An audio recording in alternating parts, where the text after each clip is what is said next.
오늘부터 우리는 창세기를 끝냈고 이제 출애굽기를 살펴보고자 합니다. 우리에게 출애굽은요, 바로 이 애굽을, 이집트를 탈출하다는 의미죠. 그런데 이 출애굽기서의 원래 제목은 히브리어로 쉐모트라고 합니다. 뜻은 이름들이란 뜻이에요. 히브리어로 쉐모트라고 하는데 뜻은 이름들입니다. 왜 제목이 이름들일까요? 이 당시 고대 근동 문학과 또 히브리 성경은요, 책의 첫 문장에 나오는 가장 핵심 단어를 그 책의 제목으로 삼는 습관이 있었습니다. 우리 1절, 2절 함께 읽어볼까요? 시작. 야곱과 각각 자기 가족을 데리고 이집트로 내려간 이스라엘의 아들들의 이름은 르우벤과 시몬과 레이와 유다와. 자, 1절에서 이스라엘 아들들의 이름은 이렇게 말하고요, 2절부터 5절까지 그 이스라엘 야곱의 12명의 아들의 이름이 나열됩니다. 여기에서 따온 거죠. 이 아들들의 이름은 여기서 나온 겁니다. 이 모세오경을 좀 잠시 살펴보자면 이 성경, 이 창세기를 보면 히브리식 제목은 베레시트라고 하는데 태초에입니다. 이게 중요한 단어라는 거죠. 출애굽기는 이름들이고요. 레위기는 원래 레위 사람들에 대한 이야기인데 이 히브리 성경의 이름은 그리고 그가 부르셨다입니다. 레위 사람들을 부르셨다라는 거죠. 민수기는 백성들의 수를 센 기록에 대한 이야기인데 히브리 성경의 제목은 광야에서입니다. 광야에서. 이 신명기는 거듭 신자라고 해서 두 번 하나님이 주신 그 계명을 뜻하는데 이 히브리식 성경 제목은 말씀들이라는 거예요. 즉 그 첫 문장에서 가장 중요한 단어를 제목으로 삼은 것입니다. 그렇다고 우리는 이렇게 질문할 수 있어요. 왜 히브리 성경은 이 출애굽기서의 제목을 쉐모트, 이름들이라고 했을까? 여러분, 이름은 무엇을 상징할까요? 그 사람의 존재와 정체성을 상징합니다. 우리에게도 이름이 있죠. 그 사람을 지은 어떤 존재와 정체성이 담겨 있습니다. 이스라엘 백성들은요, 그 이집트의 400년의 노예살이를 통해서 자신들의 이름을 잃어버렸습니다. 그런데 성경은 오늘 그들의 이름을 부르기 시작합니다. 이것은요, 세상은 이들의 이름을 잃어버릴 수 있지만 하나님은 이들의 이름을 기억하신다라는 거예요. 잊지 않으신다라는 거죠. 이들은 하나님 나라의 백성들이다. 하나님의 자녀들이다. 이 백성들의 존재와 정체성을 다시 일깨워준 책이 바로 출애굽기라는 것입니다. 한글 성경은 사건과 행동인 출애굽에 주목했지만 히브리 성경은 이들의 존재와 정체성인 이름에 집중했던 것입니다. 여러분, 우리가 믿는 하나님은요, 여러분 한 사람 한 사람의 이름을 기억하시는 분이십니다. 여러분 믿으십니까? 우리의 이름을 불러주시고 기억하시는 분이십니다. 우리가 오늘부터 시작하는 이 출애굽기서를 묵상할 때 단순히 탈출 스토리를 넘어서서 우리는 누구인가? 하나님 나라의 백성이라는, 또 하나님의 자녀라는 존재와 정체성을 다시 회복하게 되길 간절히 소망합니다. 자, 성경을 보면 하나님의 말씀이 들리지 않는 이 두 시기가 있습니다. 하나는 신구약 중간사라고 하죠. 이 400년의 시간, 하나님의 말씀이 들리지 않았습니다. 또 하나는 오늘 살펴볼 창세기와 출애굽기 사이의 400년입니다. 똑같이 400년 동안 이 말씀이 들리지 않았습니다. 두 시기에 대한 기록이 성경에 나오지 않았습니다. 그러면 하나님은 이 400년 동안 아무 일도 하지 않으셨을까요? 아닙니다. 하나님은 이 침묵과 같은 시간 속에서도 여전히 변함없이 꾸준히 일하고 계셨습니다. 어떤 일을 하고 계셨는가? 우리 5절 말씀 읽겠습니다. 시작. 이미 이집트에 내려가 있는 요셉까지 합하여. 아멘. 자, 야곱 가족이요, 기근을 피해서 이집트의 고센 땅에 정착했습니다. 그때 가족의 숫자는 70명이었습니다. 그런데 시간이 지나서 이 가족의 숫자가 얼마나 늘어났는가? 우리 6절, 7절입니다. 시작. 세월이 지나서 요셉과 그의 모든 형제와 그 시대 사람들은 다 죽었다.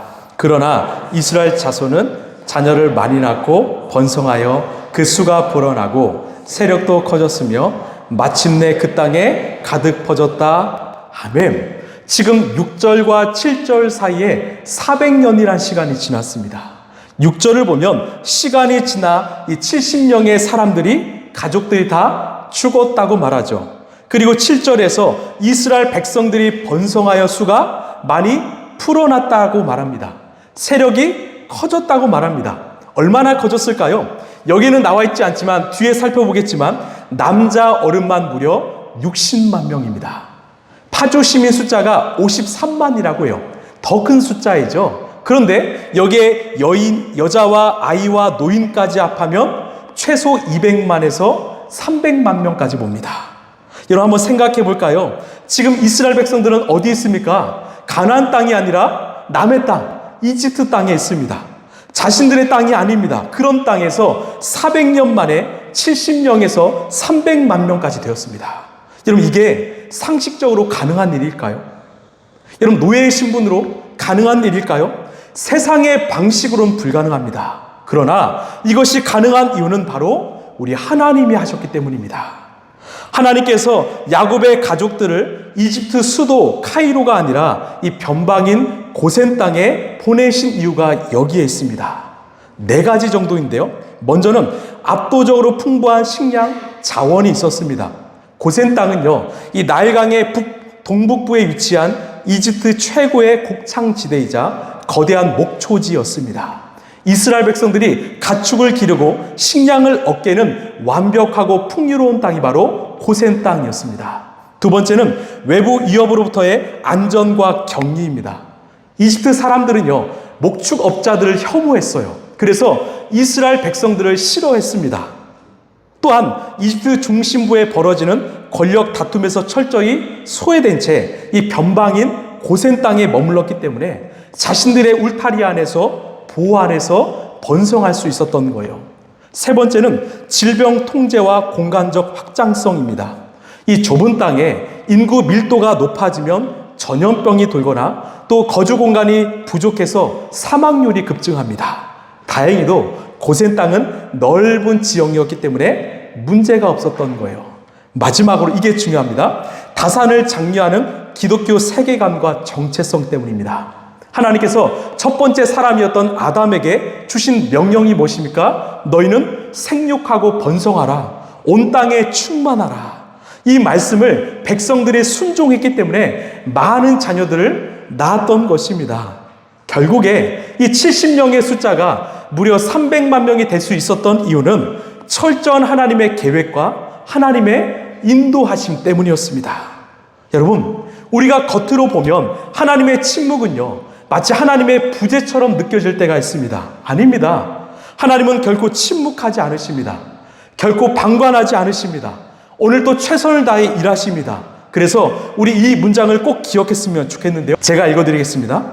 하나님의 침묵은 부재가 아니라 무대 뒤에 일하십니다. 다시요. 하나님의 침묵은 부재가 아니라 무대 뒤에 일하십니다.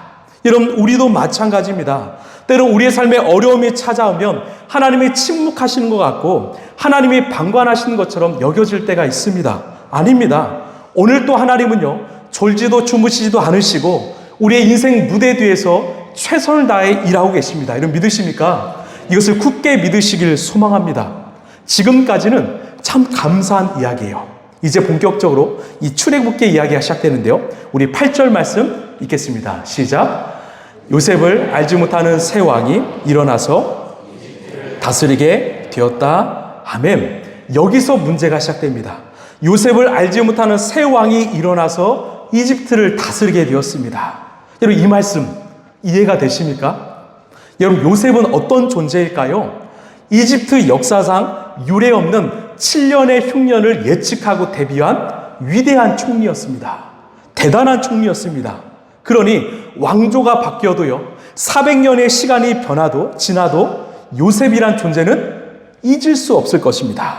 그럼 요셉을 알지 못하는 새 왕, 요셉을 알지 못한다는 말은 어떤 의미일까요? 이것은 요셉을 잘 모른다는 말이 아니라 요셉이 주장한 정책이나 기조나 방향성에 동의하지 않는다는 말이에요. 또 요셉으로 대표하는 이스라엘 백성들에 대해서 호의나 관심이 없다라는 말입니다. 즉, 모른다는 말은요, 내가 인정하지 않는다, 동의하지 않는다, 나는 관계하지 않는다, 이런 의미입니다. 그럼 이집트 세왕인 바로가 왜 이런 말을 했는가? 우리 9절 10절에 답이 있습니다. 시작. 그 왕이 자기 백성에게 말하였다. 이 백성 곧 이스라엘 자손이, 그러니 이제 우리는 그들에게 신중히 대처해야 한다. 그렇게 하지 않으면 그들의 수가 더욱 불어날 것이고, 또 전쟁이라도 일어날 날에는 그들이 우리의 원수들과 합세하여 우리를 치고 이 땅에서 떠나갈 것이다. 아멘. 두 가지의 이유 때문이었어요. 먼저는 고센 땅에 살고 있는 이스라엘 백성들의 숫자가 너무나 빠르게 급증하는 것입니다. 이들의 성장세를 보면서 이들의 숫자가 많아지면 우리에게 큰 위기다. 이들이 반란을 일으키면 우리는 큰일 날 거야. 위기감 때문이었습니다.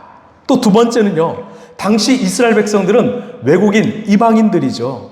이들이 할 수 있는 일은 이집트 사람들이 하기 싫어하는 가장 밑바닥의 노동이었습니다. 이들이 떠난다? 이집트 입장에서는 경제 붕괴이죠. 그래서 이 바로 왕이 꺼낸 카드가 뭐냐? 바로 고난이었습니다. 고난을 주기 시작했습니다. 우리 11절, 14절 읽겠습니다. 시작.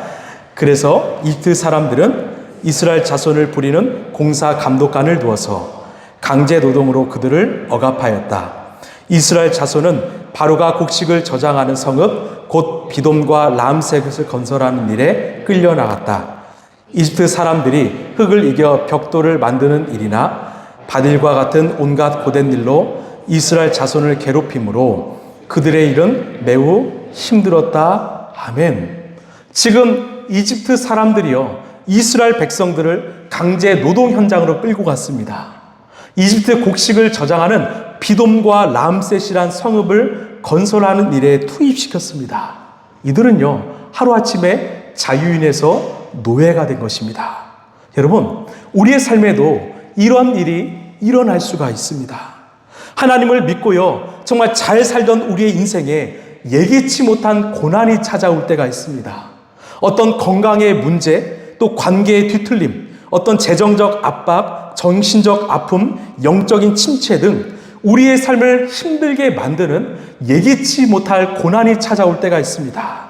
여러분, 이런 일들은요, 나의 잘못일 때도 있겠지만 그렇지 않을 때도 찾아올 때가 있지요. 우리는 이런 상황 앞에서 때로 하나님을 원망할 때가 있습니다. 하나님, 왜 하나님께서 이런 고난을 막지 않으셨습니까? 왜 허용하셨습니까? 내가 정말 신앙생활 열심히 하고자 했는데 내 삶에 왜 이런 아픔을 허용하십니까? 그런데요, 오늘 우리가 주목해야 될 가장 핵심의 말씀이 있습니다. 우리 12, 13절입니다. 시작. 그러나 그들은 억압을 받을수록 그 수가 더욱 불어나고 자손이 번성하였다. 그래서 이집트 사람들은 이스라엘 자손을 몹시 싫어하였고 그들을 더욱 혹독하게 부렸다. 아멘. 이 말씀이 바로 기독교의 신비이고 신앙의 역설입니다. 세상은요, 이스라엘을 짓누르면 이들이 무너질 줄로 알았습니다. 고된 노동을 시키면 힘들어서 자멸할 줄 알았습니다. 그러나 하나님의 생명력은 고난을 겪으면 겪을수록 더 강하게 솟아오른다는 것입니다.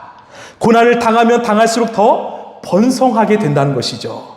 실제로 이 승승장구했던 초대교회에 로마 제국의 박해가 찾아왔습니다. 무려 200년 동안 그들은 큰 박해를 경험했습니다. 여러분, 그때 이 초대교회 어떻게 되었습니까? 예루살렘에만 있었던 그 초대교회가 사도행전 1장 8절의 말씀처럼 예루살렘과 온 유대와 사마리아 땅끝까지 이르러 내 증인이 될 것이다. 교회가 확장되기 시작하고 퍼져나가기 시작하면서 온 세상의 교회가 세워지게 되었죠. 무엇 때문에요? 박해 때문입니다. 고난 때문이지요.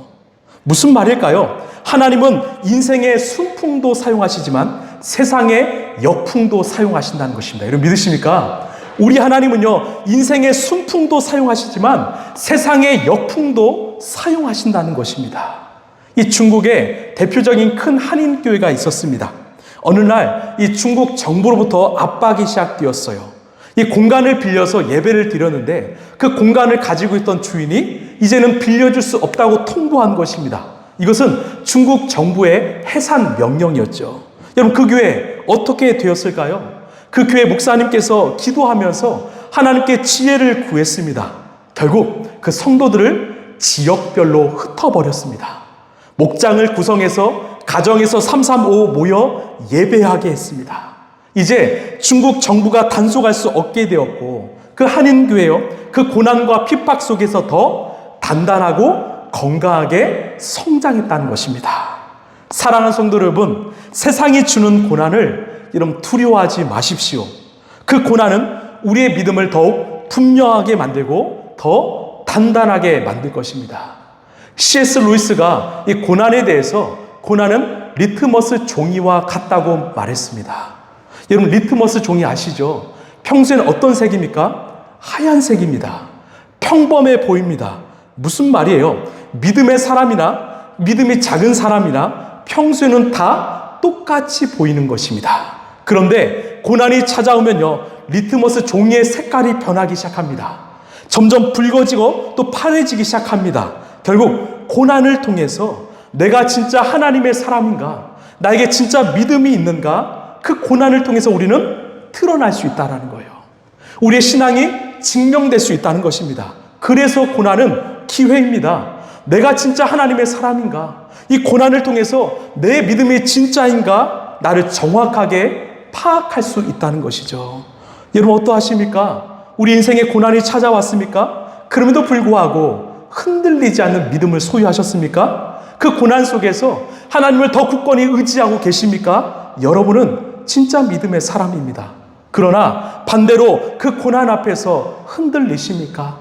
하나님보다 세상과 사람을 더 의존하려 하십니까? 아직 나는 연약한 사람입니다. 저는요, 여러분 모두가 진짜 믿음의 사람이 되길 소망합니다. 진짜 하나님의 사람이 되길 소망합니다. 서두에 말씀드린 것처럼 우리 하나님 침묵하지 않으신다. 내게는 들리지 않을지언정 보이지 않는 그 무대 뒤에서 오늘도 나를 위하여 최선을 다해 일하신다. 우리 한 사람 한 사람을 정확하게 하시고 나의 이름을 불러주시고 우리에게 필요한 것을 오늘도 공급하고 계신다. 이 믿음 회복하시길 바랍니다. 또한요, 이스라엘 백성들이 고난 속에서도 그 수가 더욱 불어났고 번성했던 것처럼 우리 하나님 인생의 순풍도 사용하시지만 세상의 역풍도 사용하신다. 심지어 사단마귀의 역풍도 하나님은 선으로 사용하신다. 이 믿음 회복하시길 바랍니다. 이것이 바로 하나님의 반전 드라마입니다. 우리는 그 드라마를 살고 있는 것입니다. 말씀을 마무리하겠습니다. 출애굽기 히브리식 제목은 이름들입니다. 이름은 우리의 존재와 정체성이죠. 하나님은 오늘도 우리의 이름을 기억하시고 불러주시는 분이에요. 우리는 바로 하나님의 백성, 하나님의 자녀입니다.